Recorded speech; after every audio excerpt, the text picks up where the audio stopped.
Madame, Monsieur, bonsoir et merci d'avoir pris ce rendez-vous de l'information. Dans l'actualité de ce soir, lancement ce matin à l'Institut français de Cotonou de 3 nouveaux partenariats académiques entre le Bénin et la France.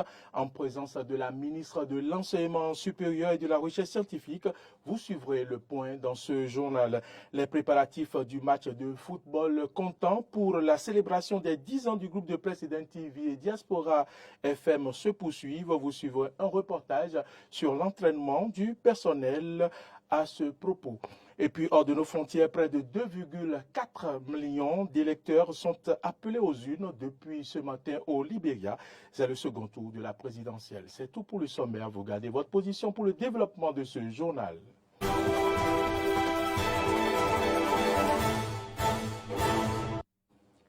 Bienvenue à toutes et à tous et merci pour votre fidélité. Comme je l'annonçais en titre, la ministre de l'Enseignement supérieur et de la Recherche scientifique a procédé ce matin au lancement de 3 nouveaux partenariats académiques entre le Bénin et la France.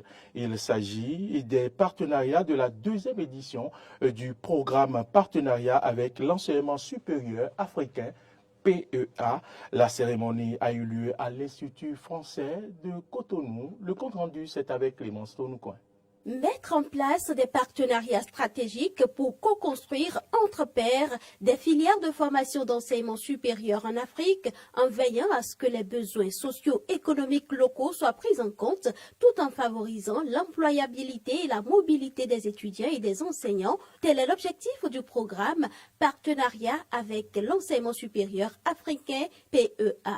Pour l'édition 2023 du programme, le Bénin est à l'honneur avec 3 projets sur les 8 retenus au plan africain. C'est la faculté des sciences de la santé de l'université d'Abomey-Calavi. Dans le cadre du projet Inspire UAC, c'est aussi la faculté d'agronomie de l'université de Parakou. Dans le cadre du projet Préfosic sur la durabilité des systèmes de production à base de coton. Et enfin, c'est l'Université nationale des sciences, technologies, ingénierie et mathématiques dans le cadre du projet ICAT, ingénierie de la construction et de l'aménagement du territoire. À travers ces différents projets, l'ambition est de former des acteurs capables d'inventer ensemble des solutions pour un développement durable du Bénin. Le projet Inspire UAC répond à notre besoin d'aborder les défis émergents tels que les cancers, les zoonoses, les menaces environnementales de manière intégrée et collaborative. Si la hausse des volumes de production reste un objectif prioritaire, nous devons simultanément opérer la transition agroécologique de la filière cotonnière afin de répondre aux enjeux environnementaux de plus en plus préoccupants. Cette transition nécessite non seulement d'adapter les pratiques culturelles, mais aussi de repenser l'ensemble de l'écosystème autour de la production du coton, depuis la sélection variétale jusqu'à la transformation industrielle. C'est tout l'objectif du projet Préfosic. Financé par l'Agence française de développement, les projets sont mis en œuvre par l'Agence nationale de la recherche ANR et Campus France. S'adressant aux lauréats du PEA 2023, la ministre de l'Enseignement supérieur et de la Recherche scientifique a axé son message autour de 3 points. La première chose, c'est que nous avons la possibilité de mettre ensemble nos savoir-faire, de mettre en symphonie nos différences. C'est la deuxième chose que je voudrais que vous notiez, que nous sommes ensemble et que nous serons véritablement à la virgule près au suivi de ce qui va ressortir de ces mouvements que vous avez su mettre ensemble. Troisième chose, c'est comment vous exprimez cette expertise, ce savoir-faire pour permettre à nos jeunes de pouvoir se retrouver, à nos jeunes de pouvoir prendre leur action. Nos jeunes qui ont beaucoup de potentiel et qui n'attendent qu'eux aussi des opportunités pour se voir porter.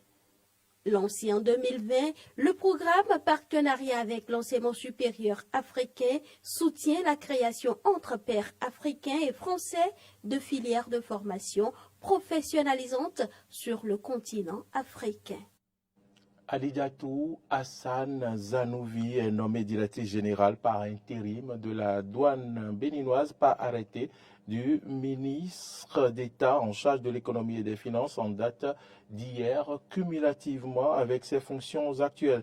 Titulaire, entre autres, d'un master en administration des affaires de l'Université d'Orléans, la nouvelle DG des douanes est un cadre supérieur du financement de développement et de mobilisation des ressources. Quant à l'ancien directeur Alain Rekanti, il a été nommé directeur général de l'Agence nationale de l'alimentation et de la nutrition.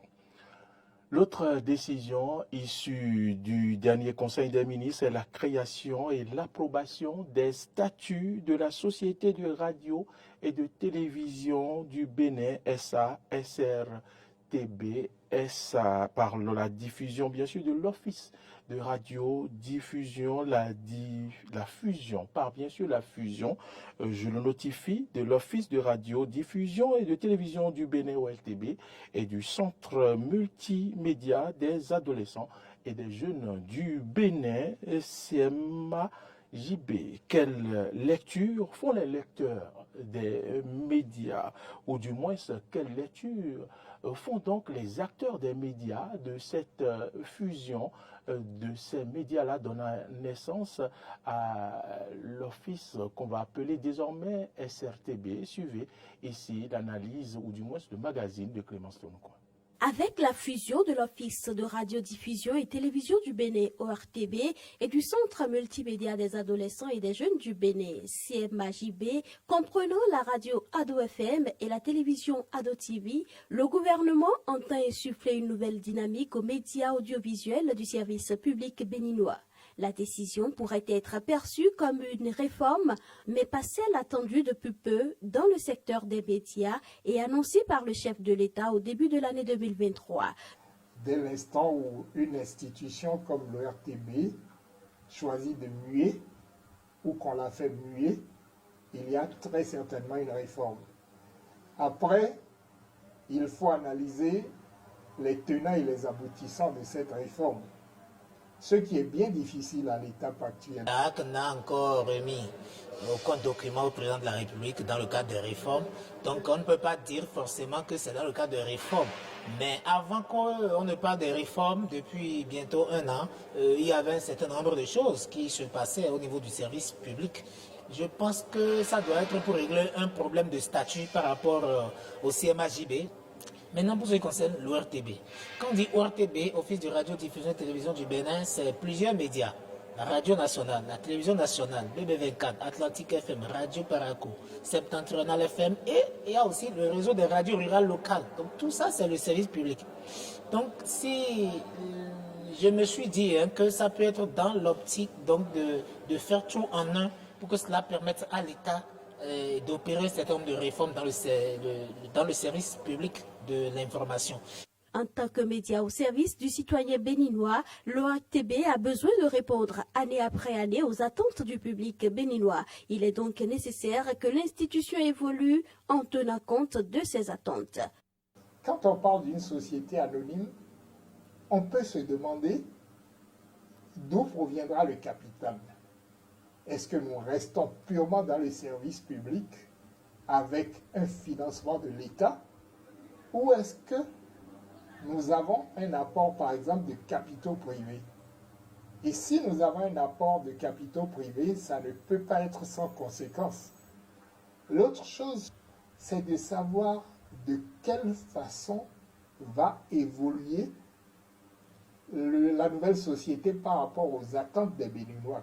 S'il s'agit du service public, il demeure vrai que la cible principale demeure le contribuable béninois. Alors, si c'est le contribuable qui finance, ce sont ses intérêts qui doivent être mis en avant, et non pas ceux du gouvernement, par exemple, comme ça a toujours été le cas jusqu'à présent. Et voilà pourquoi, pour moi, qu'on donne la forme de société, qu'on continue à être office ou tout ce qu'on veut, le plus important, c'est de définir exactement quelle sera la mission du média en question. Tant qu'on n'a pas réglé cette question-là, en vérité, on se paye de mots, on fait semblant, mais on ne destine plus les médias en question à leur mission véritable. Allant dans le même sens, Michel Aonon mettra l'accent sur deux aspects, le commercial et la gestion des ressources humaines.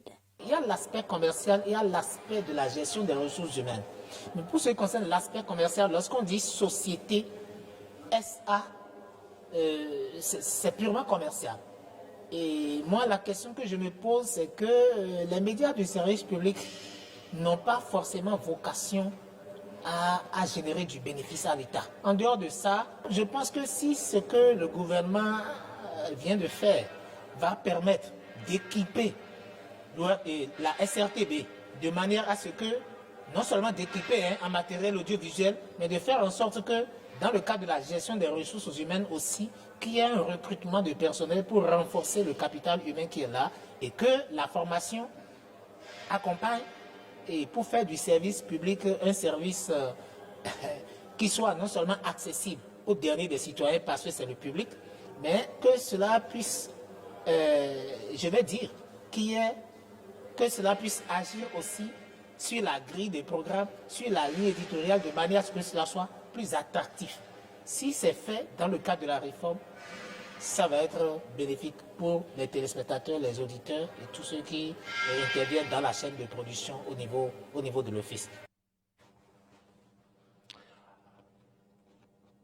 L'équipe de football du groupe de presse Eden TV Diaspora FM continue les séances d'entraînement dans le cadre du match d'exhibition qui va l'opposer à l'association des journalistes résidents dans la commune d'Abomey-Calavi. La séance s'est tenue au centre sportif Takouné d'Akasato. Suivez ici le reportage réalisé par Arthur Wendo et Spérodias d'Almeida.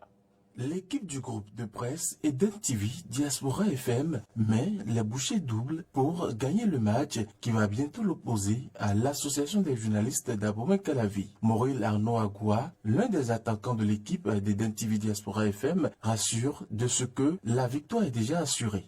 L'essentiel est que nous sommes sûrs d'une chose, nous allons donner du fil à retordre à l'équipe adverse. Et je sais quand même que nous allons aussi faire plaisir au public, à tous ceux qui viendront supporter le groupe de presse à l'occasion de ces 10 ans. Et pour y arriver, l'équipe compte sur 3 paramètres à savoir. Nos forces, c'est nos forces physiques, techniques, défensives, parce que nous avons toutes les qualités. Et puis au goal, ne l'oubliez pas, nous avons notre gardien vedette à la personne du directeur général Donclam Abalo, qui donc a le don de faire des arrêts spectaculaires. Donc vraiment, il y aura du spectacle. Ça là, c'est à coup sûr et vous pourrez donc faire le déplacement de partout, de Cotonou, même d'Akpakpa, de Porte-Novo, de Parakou. Donnez-vous du plaisir et venez voir ce que nous sommes capables de faire. L'équipe semble être enthousiasmée, la connexion est déjà créée et les joueurs prêts pour le match. On sent déjà une connexion qui est en train d'être créée, qui se crée déjà petitement, mais aujourd'hui on a senti plus la connexion qui a pris. Il va falloir travailler les coups d'œil et être à droite devant les buts.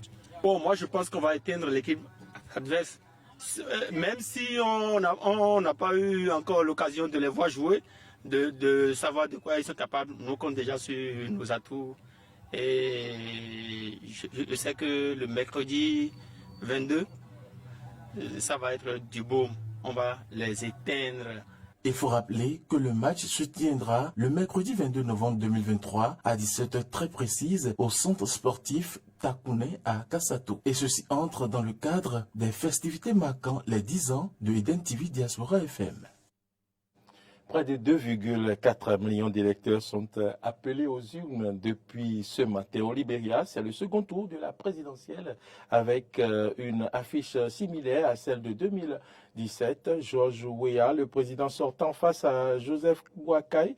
Les deux candidats étaient au coude à coude au premier tour. Cette étape est importante car au premier tour, 114 000 bulletins de vote avaient été annulés. Cette fois, la Commission nationale des élections est très pédagogique pour éviter qu'autant de voix ne soient perdues. Au premier tour, il y avait eu à peine 7 000 voix d'écart entre les deux challengeurs de cette élection.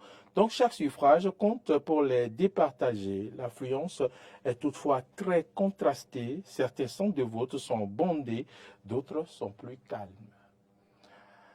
Messieurs, c'est ici que se referme ce journal. Merci à toutes et à tous de l'avoir suivi. L'information, vous le savez, continue sur nos différentes plateformes, Facebook, Twitter, et puis également vous pouvez nous suivre en téléchargeant notre application, c'est Eden TV Diaspora FM sur Play Store ou App Store.